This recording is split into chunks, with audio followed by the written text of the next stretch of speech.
لائیں آپ ہی.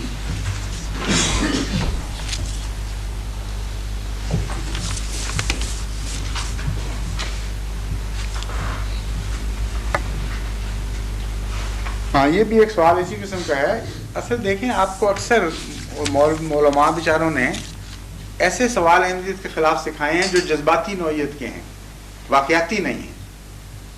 اس کی وجہ سے سوائے اس کے کہ آپ کو متنفر کیا جائے اور کوئی مقصد نہیں ہے. مثلا ایک سوال یہ ہے کہ غیر احمدی لوگوں کے بارے میں آپ کیا فرمائیں گے, کیا وہ احمدیت کے مطابق مسلمان ہیں یا نہیں.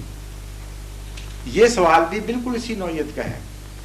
امر واقعہ یہ ہے کہ حضرت مسیح موعود علیہ الصلوۃ والسلام کے خلاف کفر کا فتویٰ دینے میں مولویوں نے پہل کی ہے. سارے ہندوستان کے مسلمان علماء کفر کا فتویٰ دیتے چلے گئے, یہاں تک کہ مکے اور مدینے پہنچے, وہاں سے بھی فتوے لے آئے. اور 12 سال تک حضرت مسیح موعود علیہ الصلوۃ والسلام نے صبر بھی کیا اور نصیحت بھی کی, اور یہ فرمایا کہ حضرت اقدس رسول اکرم صلی اللہ علیہ وسلم کا فتویٰ ہے کہ اگر تم مسلمان کی تکفیر سے باز نہیں آؤ گے تو یہ تکفیر تم پر الٹ جائے گی, اس لیے میں تمہیں وارننگ دے رہا ہوں. اور جب وہ باز نہیں آئے پھر آپ نے اعلان کیا کہ اب میں اعلان کرتا ہوں کہ جو شخص مجھے کافر سمجھتا ہے, حضرت صلی اللہ علیہ وسلم کے فیصلے کے مطابق اب میں مجبور ہوں یہ کہنے پر کہ تمہاری تکفیر تم پر الٹ گئی ہے. پہلی دفعہ جماعت احمدیہ کی طرف سے تکفیر کا اعلان اس وقت ہوا ہے اور اس بنیاد پر ہوا. اور اس کے بعد حضرت مسیح موعود علیہ الصلوۃ والسلام نے فرمایا جو یہ شخص اعلان کرتا ہے کہ مرزا صاحب میرے متعلق کہ وہ کافر نہیں ہے, وہ مسلمان ہے, وہ کافر نہیں بنتا. آج بھی یہی اعلان ہے. اس لیے ایک موقف ہمارا تو یہ اس طرح سمجھنے کی کوشش کریں. دوسرا ایک بڑا نمایاں فرق ہے, جب آپ ہمیں کافر کہتے ہیں اور سارے مسلمان کافر کہہ رہے ہیں تو آپ ہمیں حضرت محمد مصطفیٰ صلی اللہ علیہ وسلم کا کافر کہہ رہے ہیں جو واقعہ کے خلاف. ہم کہتے ہیں ہم حضرت صلی اللہ علیہ وسلم پر دل و جان سے ایمان لاتے ہیں, آپ کے دین کے عاشق, آپ کے ادنا غلام, قرآن کریم کے تابع, سنت کے تابع. دعویٰ ہمارا یہ ہے. آپ کہتے ہیں نہیں, جھوٹ بولتے ہو, تم محمد صلی اللہ علیہ وسلم کے کافر. اس لیے ہمارے دعوے کے خلاف آپ بات کر رہے ہیں, یہ انصاف نہیں. ہم جن معنوں میں آپ کو کافر کہتے ہیں آپ کے دعوے کے مطابق کہتے ہیں, اس لیے آپ کو شکوہ کس بات کا ہے. ہم کہتے ہیں امام مہدی کے کافر ہیں. اب آپ بتائیے کہ ہمارے لیے اور رستہ کون سا ہے معقول, جس کو ہم نے امام مہدی مانا, یا ہم جھوٹ بول رہے ہیں یا سچ بول رہے ہیں, تیسری تو شکل ہی کوئی نہیں. ہم نے سچا سمجھ کے مانا ہے, اس میں تو کوئی شک نہیں, ورنہ اتنی مصیبتیں کو اٹھاتے اس رستے میں. پاکستان میں جو ہم سے ہو رہا ہے وہ کوئی قوم, جھوٹی قوم تو برداشت نہیں کر سکتی. ہم نے یقیناً سچا سمجھ کے مانا ہے. تو جو امام مہدی کو سمجھتا ہو کہ امام مہدی آ گیا اور سچا ہے, اس کے منکر کو امام مہدی کا منکر نہ کہے گا تو کیا کہے گا؟ کوئی صورت ہے اس کے سوا تیسری ہمارے لیے؟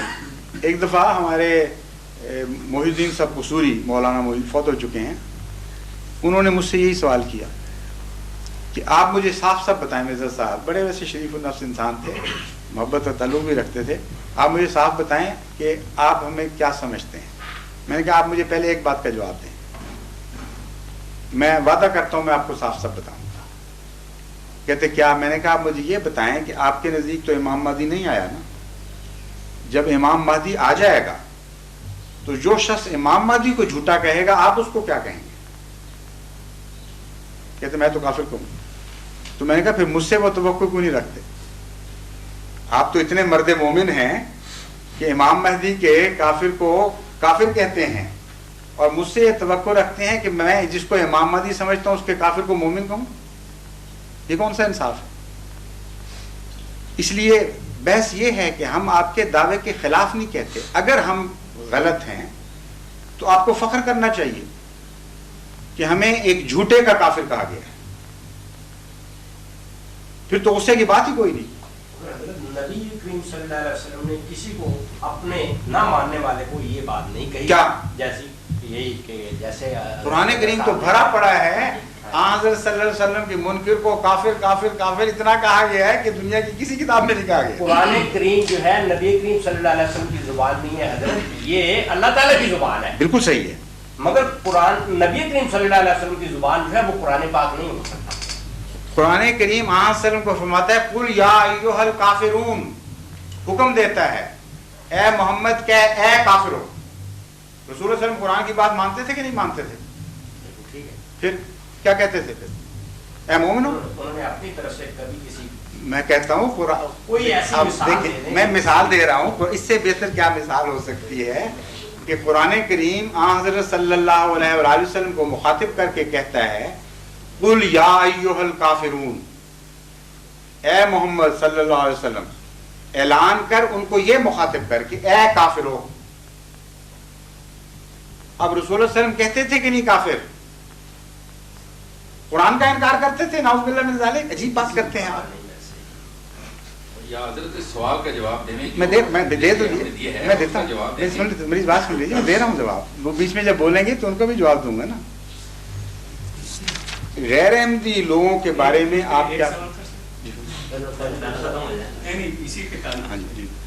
کہ کیا اب مسیح موعود کے آنے کے بعد سے صرف کلمہ طیبہ کا پڑھنا ناکافی ہو گیا ہے؟ نہیں، کیا کسی شخص کو مسلمان اپنے نہیں، آپ کو بالکل نہیں. مسلمان کہنے کے لیے یہ کافی نہیں ہے کہ وہ کلمہ طیبہ کا اقرار کرے؟ جزاکم اللہ، آپ نے وہ ہمارے دل کی بات کہہ دی.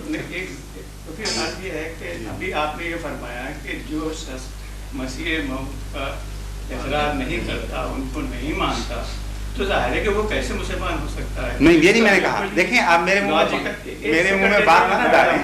بیٹھ جاؤں گا میں ایک ہی سیکنڈ. اس کے ساتھ معنی یہ ہے کہ اب یعنی کہ مسیح موعود کے آنے کے بعد سے صرف کلمہ طیبہ کا پڑھنا کافی نہیں ہے، بلکہ یہ بھی ضروری ہے کہ مسیح موعود کو تسلیم کیا جائے، ان پر ایمان لایا جائے. ایک منٹ، میں اس کے کئی جواب دے سکتا ہوں. بڑی واضح بات ہے. کلمہ طیبہ پڑھ کے انسان مسلمان ہو جاتا ہے، آپ کو مجھے اتفاق ہے اس بات پر. لیکن اگر ملائکہ کا انکار کر دے تو پھر بھی مسلمان رہے گا؟ اگر ایک نبی کا بھی انکار کر دے پھر بھی مسلمان رہے گا؟ بتائیے. دیکھیں، سلوگنزم سے مسئلے حل نہیں ہوتے. جو دینی معاملات ہیں ان کا فہم سے معاملہ حل کرنا چاہیے، غور سے معاملہ حل کرنا چاہیے. کلمہ طیبہ کے بعد انسان مسلمان ہو جاتا ہے، لیکن ایمان کی جتنی شرائط ہیں ان کو پورا کرنا ضروری ہے. کلمہ طیبہ پڑھنے کے باوجود اگر کوئی شخص آمنت باللہ و ملائکتہ و کتبہ و رسلہ والیوم الآخر، ان 5 چیزوں میں سے کسی ایک کا یا ان کے اجزاء میں سے کسی ایک جز کا بھی انکار کر دے تو سارے مسلمان علماء کا متفق عقیدہ ہے، سنت سے یہی چلا آ رہا ہے کہ وہ سچا صحیح مسلمان نہیں کہلا سکتا. اس لیے اسلام دون الاسلام کے مسائل شروع سے ہی امت میں چلے آ رہے ہیں. کفر دون الکفر کے مسائل شروع سے چلے آ رہے ہیں.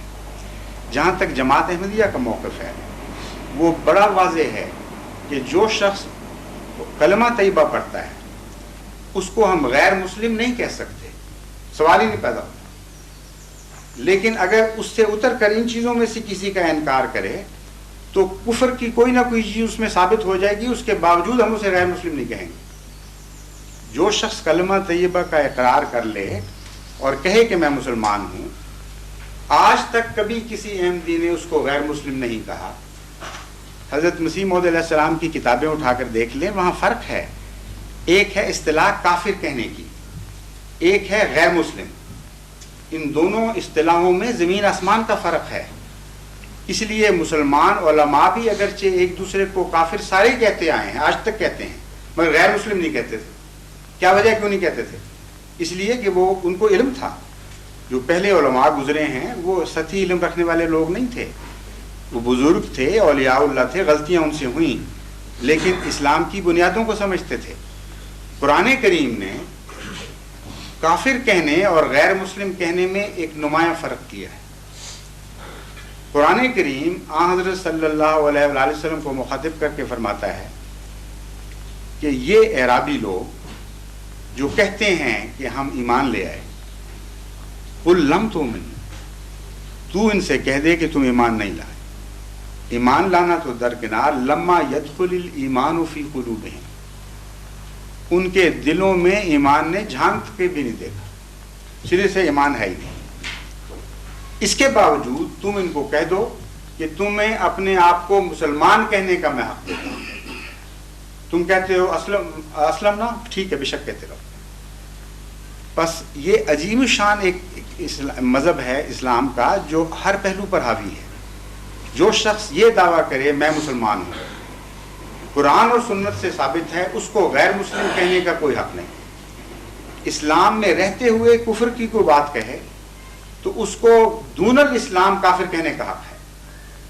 اس کی سند قرآن سے بھی ملتی ہے اور حدیث سے بھی ملتی ہے۔ میں آپ کو وضاحت کر کے بتاتا ہوں۔ حضرت صلی اللہ علیہ وسلم فرماتے ہیں کہ ایک مسلمان جب چوری کرتا ہے تو کافر ہو جاتا ہے، اور مسلمان بھی کہا اس کو۔ ایک مسلمان جب زنا کرتا ہے تو کافر ہو جاتا ہے۔ اسی اصول کے پیش نظر مسلمان علماء ہمیشہ ایک دوسرے پر کفر کے فتوے دیتے رہے، مگر غیر مسلم نہیں کہا۔ اس وجہ یہ ہے کہ حضرت صلی اللہ علیہ وسلم نے اس کی اجازت ہی نہیں دی شروع سے۔ قرآن آپ پر نازل ہوا تھا، نہ کہ غیر پر کسی اور پر ہوا ہے۔ قرآن کا مفہوم آپ بہتر سمجھتے تھے، اس لیے آپ کا یہ کہنا کہ فلاں کافر ہو گیا، فلاں کافر ہو گیا، اپنی جگہ، لیکن اس کے باوجود ایک موقع پر جب کہ جنگ میں ایک صحابی نے ایک دشمن کو زیر کیا، جب وہ اسے قتل کرنے لگا تو دشمن نے منت کی کہ دیکھو میں مسلمان ہوتا ہوں، میں کلمہ پڑھتا ہوں، تم چھوڑ دو مجھے، اور کلمہ پڑھا اس نے اس کے باوجود قتل کر دیا۔ حضرت صلی اللہ علیہ وسلم کی خدمت میں حاضر ہو کر اس نے عرض کیا بڑے فخر سے کہ اس طرح مقابلہ ہوا، میں نے اسے زیر کیا اور اس نے آخر پر ڈر کے مارے کہہ دیا میں کلمہ پڑھتا ہوں۔ میں نے کہا اب تو نہیں میں چھوڑ سکتا، تم تو ڈر گئے ہو، اور قتل کر دیا۔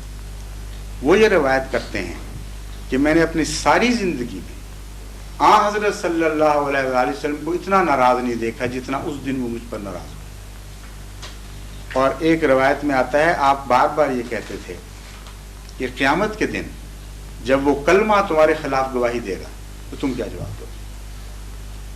پھر آپ نے فرمایا کہ تم نے اس کا دل پھاڑ کے کیوں نہ دیکھ لیا کہ وہ منہ سے کہتا تھا یا دل سے کہتا تھا۔ اس لیے جو شخص اپنے آپ کو مسلمان کہے یا کلمہ پڑھ لے، اس کو غیر مسلم کہنے کا کسی کو کوئی حق نہیں ہے، نہ جماعت احمدیہ کو ہے، نہ کسی اور جماعت کو ہے۔ اس لیے ہم آپ کے اقرار کے خلاف کبھی فتویٰ کوئی نہ دیتے ہیں، نہ آج تک کبھی دیا ہے۔ ہم کہتے ہیں آپ مسلمان ہیں، لیکن مسلمان رہتے ہوئے امام مہدی کا آپ نے انکار کیا، جس کو ہم امام مہدی سمجھتے ہیں۔ اس لیے امام مہدی کے منکر کر پر وہی فتویٰ ہے جو آپ کے علماء کا فتویٰ ہے، متفق علیہ فتویٰ ہے۔ امام مہدی کی ضرورت کیا ہے؟ سوال یہ ہے۔ اگر امام مہدی آئے گا تو آپ کو غور کرنا چاہیے کہ آئے گا کس کام کے لیے۔ ایک طرف خدا اس کو مقرر کرے، 1400 سال انتظار ہو گئے، آپ کے نزدیک کبھی بھی نہیں آیا، کل آ جائے فرض کریں، تو دوسری طرف انکار کی اجازت دے دے۔ عقل کے خلاف بات ہے۔ یہ ہو ہی نہیں سکتا کہ ایک عظیم الشان دینی تحریک کی خاطر خدا تعالیٰ کسی کو امام بنائے اور ماننے والوں سے کہہ دے کہ تم اس کا بے شک انکار کرو، فرق ہی کوئی نہیں پڑتا۔ اس لیے ہماری پوزیشن میں مجبوری کی پوزیشن ہے، یا ہم جھوٹے ہیں کہ ہم ان کو امام مہدی سچا سمجھ رہے ہیں۔ جب ہم سچا سمجھتے ہیں تو ہمارے پاس چارہ ہی کوئی نہیں کہ جو امام مہدی کا، جس کو ہم امام مہدی کہتے ہیں، جو اس کا منکر ہے، ہم اسے امام مہدی کا کافر کہیں گے، لیکن غیر مسلم نہیں کہیں گے۔ آپ ہمیں غیر مسلم کہتے ہیں، یہ زیادتی ہے، یہ اس کا کوئی قرآن اجازت نہیں دیتا۔